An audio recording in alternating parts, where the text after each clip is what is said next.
ברוך השם, נמצאים בחודש אלול, חודש הרחמים והסליחות, חודש של חשבון נפש ותשובה. ראינו שבני ישראל ברחו מהמצרים במצרים, והגיעו לחוף מול ים סוף.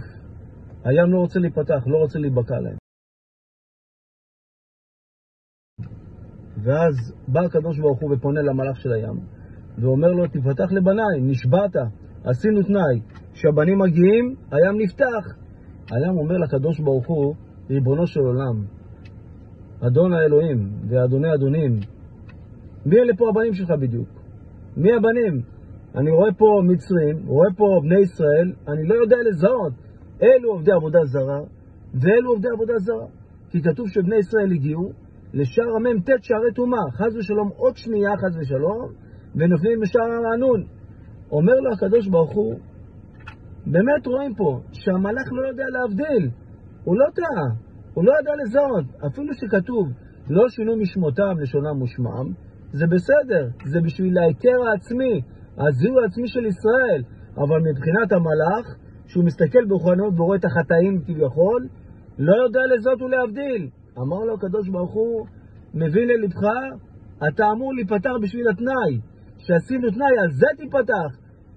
והנה הבנים הגיעו, אני כבר ידע מי יעבור. ואז באמת המלאך פתח את הים, הבנים עברו בתוך הים ביבשה. מה הרעיון שעומד פה בעצם? הרעיון שעומד פה, שהמשיח שנגלה לנו למשה רבנו, הגיע בקדושה לשער מ"ט שערי טומאה בקדושה, אחרי מותו לשער הנון, בעצם בגלל ישראל שהיו במ"ט שערי טומאה. זאת אומרת, משה והעם זה גוף וראש. הראש זה משה רבנו, הגוף זה העם. בגלל שהגוף נפל בעצם למציאות כל כך מקולקלת, אז הראש בעצם מתעלה למדרגה של מ"ט שערי קדושה.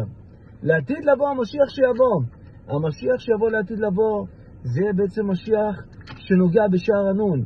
אז מה הוא ישיג? הוא ישיג השגות כאלה נעלות שמשה לא השיג אותם בקדושה. איזה למשל? חלקים של חיה ביחידה. כשיבוא המשיח הזה, אז מה צריך לקרות? צריך שהדור ייפול כביכול לשער הנון הזה. מה זה שער הנון? שער הנון זה בדיוק חלק עץ הדעת טוב ורע, שהכל מעורב בו. אי אפשר להצביע ולראות איפה הטוב, אי אפשר להצביע ולראות איפה הרע. אין ברור, אי אפשר לברר את זה. הכל אחד, אדם עושה רע וזה נראה לו טוב, אדם עושה טוב וזה נראה לו רע, הכל מעוות. ועל זה חזקיה המלך התפלל, שהוא ראה שלבנים שלו היו מעליה, והוא אמר, אני לא מביא אותם לעולם. עד שבא אליו הנביא ואמר לו, דע כי מות אתה לעולם הזה ולא תחיה לעולם הבא. אומר לו, דע לך, אתה נכנס לחשבון אלוקי, לכבשנו של עולם. זה בן שאתה צריך להביא אותו, תתחתן. ואז חזקיה מתחתן ודולה את הנשמה של מנשה, ומנשה בא. שמנשה בא הוא מבין שהוא רוצה לעשות בעצם גאולה, לזרז את הגאולה. מה עושה מנשה? מנשה זה בעצם בחינה של משה רבנו, כי אם תוריד ממנשה את הנון יישאר משה. מנשה בא וחוטא ומחטיא את הרבים, ואז הוא מנסה להיכנס לשער הנון הזאת, מנסה ליפול לשער הנון, אבל בגלל שהקדוש ברוך הוא לא חפץ בזירוש של הגאולה הזאת, זה נקרא מצווה שבאה בעבירה, והבורא כביכול זה רק בת קול שצריכה לדבר על זה. וגם שאדם שחוטא ומחטיא, אומרת התורה, אין מספיקים בידו לעשות תשובה.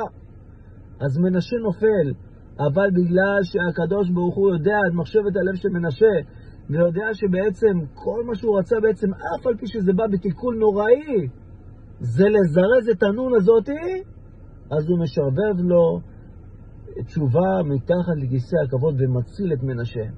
רואים שבעצם יש פה דבר עצום. מה הדבר העצום? שבעצם ראינו שישראל לא שינו מלשונם שמן ונבושם, אבל לעתיד לבוא גם את זה לא יהיה. ואז המשיח שיגיע הוא בעצם יזהה את ישראל איפה? בעריכות דבר השם.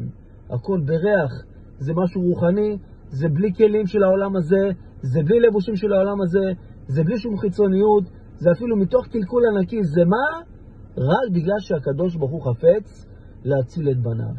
יהי רצון בעזרת השם, הנה זמן שהוא מוכשר, זמן מוכשר, להתקרב לבורא, לדבר עם הבורא, לחיות הבורא.